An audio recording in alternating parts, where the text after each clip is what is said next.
different tiers on how they categorize influencers. There's nano, micro, mid tier, macro, and mega. So a nano influencer is anywhere between 1,000 to 10,000 followers. A micro influencer is anywhere between 10,000 to 50,000 followers. A mid tier is 50,000 to 500,000, and a macro is 500,000 to a million, and then a mega is 1 million plus.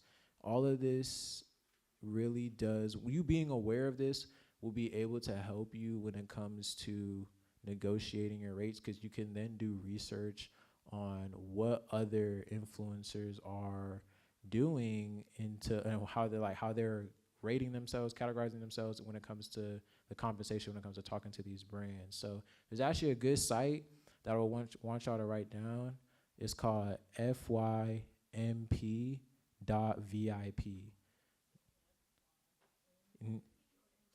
FYMP.VIP. I didn't want to curse on here, but it's called FU Pay Me. That's what it stands for, pretty much. So FU Pay. So wait, FYPM. I'm so sorry. My bad. FYPM.VIP. That's that website. And what that website does is pretty much it allows you to see what other brands are paying other influencers, and it will literally show it's other influencers telling them going on the website anonymously and showing exactly what they got paid for, what they had to do, how many deliverables they had to do, how many followers they have, and all that. And it'll help you negotiate when it comes to these things. So that's a really helpful website. I saw you had a question. What's up? Yeah, for sure. So nano is 1 to 10,000 followers. Macro is 10 to 50,000 followers. Mid tier is 50,000 to 500,000. Macro is 500,000 to 1 million, and mega is 1 million plus. All right. We got any other questions? Oh, my bad. Which part? That other part? Oh, okay. I got you. So nano is 1 to 10,000. Micro is 10 to 50,000. 10 to 50,000. And then mid tier is 50 to 500,000.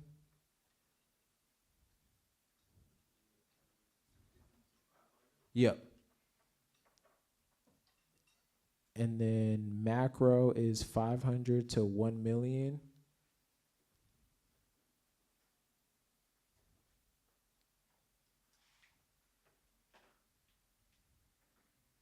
And then mega is 1 million plus. And all of that definitely is going to matter when it comes to negotiating, because like I said, they're going to try to save money with you. They're going to lowball you straight up. I've gotten like offers for like with brands that make multi-million-dollar corporations that will offer like $200 for like 10 videos. And like I'm telling you, bro, I'm telling you. Like they'll definitely they will try it, and they'll see if you bite. And that's why you really have to be aware of like your own worth as a creative. Like, yeah, for 10 plus videos, but I'm telling you, they will spit out whatever they can to get you to do it. And if you do it, you do it. Like it's kind of one of those things where, and if you take those offers, that's why my advice is to never take the first offer. See, it's okay to ask, and that's something that's like I was afraid to do, was to ask, like, and be like, would y'all offer this? I was scared to do that because I was like, damn, what if they don't want to work with me no more because I'm asking for too much? Don't be afraid of that. They're going to tell you if they have the budget or not. And it's really good. And if they have it, cool. If they don't, cool. It's your decision to they're not just going to drop you off of you just asking it. You have every right to ask any question you ask. You have every right to demand whatever you feel like is worth it. They're going to tell you straight up if they have it or not. And then from then on, you decide if you want to take it or not. And from then on, like I'll also say, whenever you do your own research on what category, you are in that world, I was still, once you kind of figure out if you use, whether you use that website or you just kind of do Google research of like what's the average cost or whatever, I would still actually range it up a little higher because they're still going to scale you down. So let's say like you're gonna say like $1,000 for a video or for like whatever they ask you to do. Like let's say you're the average that you look up, say okay, they averagely charge like $1,000. If that's the case, they're gonna automatically be like, okay, can we pay you like $600 to do that?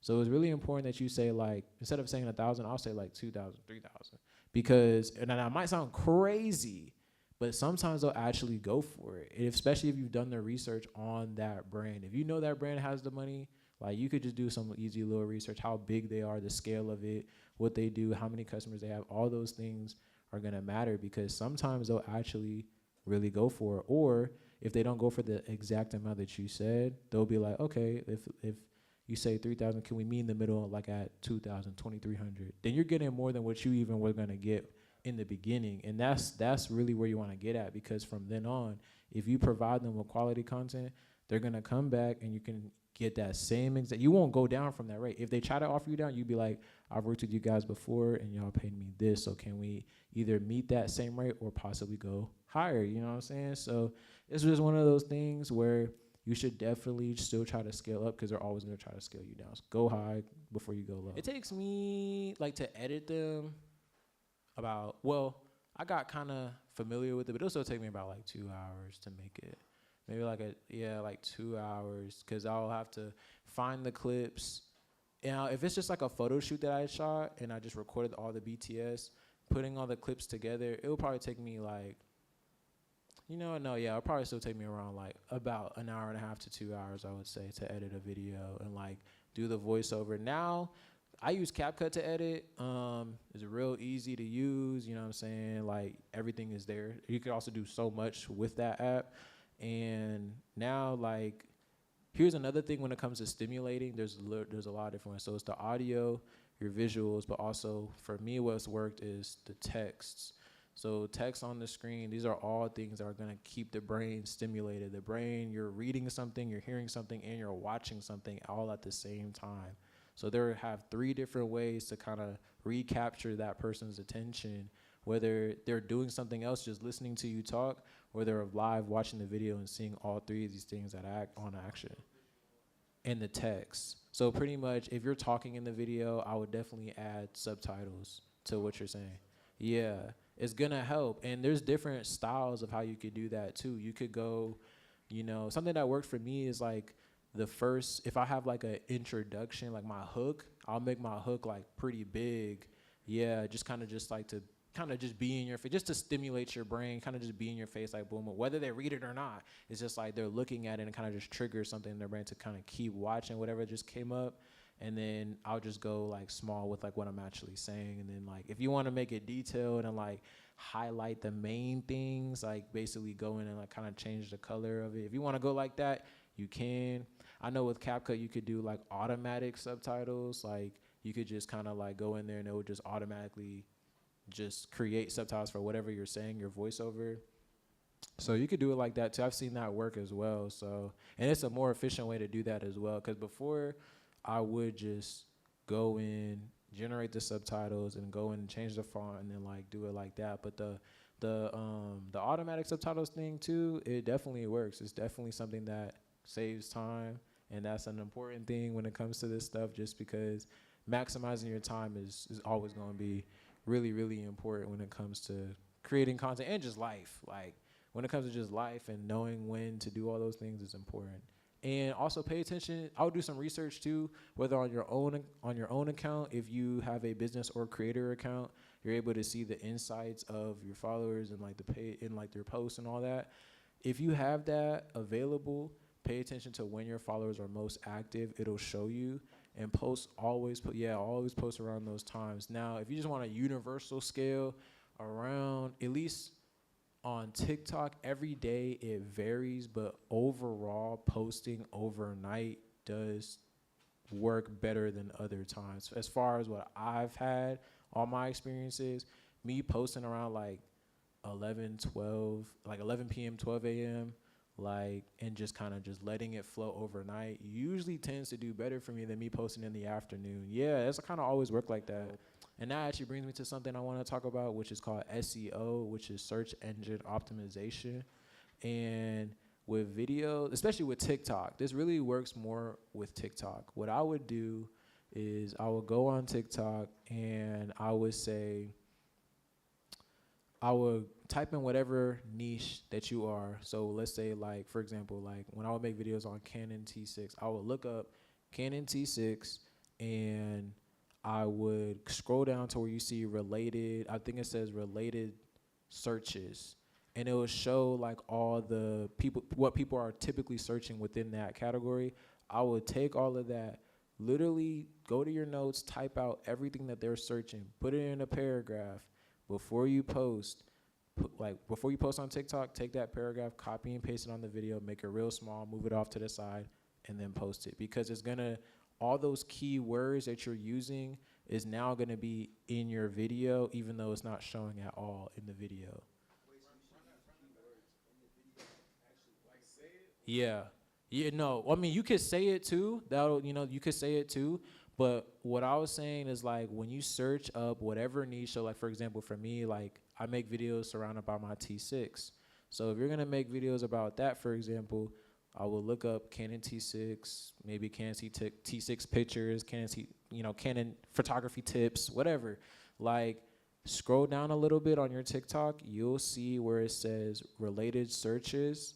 And what you want to do is look at all those related searches, go to your notes or something, type out all those titles that you see people searching up into just like a little paragraph. Before you post your videos, take that paragraph, copy and paste it, put it on the actual video like as a text, make it real small, and just move it off to the side. And then your video is now going to have a better chance of showing up in all those keywords that you just typed in that people are searching. So now, you say what? Yeah, you put it in the video. You're just making it not seen to the viewer. So you can still move it off to the side and it won't delete it. It'll still be there, yeah. Because it doesn't read what you say. It just kind of registers what's a part of the video. So technically, even though it's like off to the side, since it's still in the video and you didn't delete it, it still registers as it being a part of the video. You don't have to say it, no.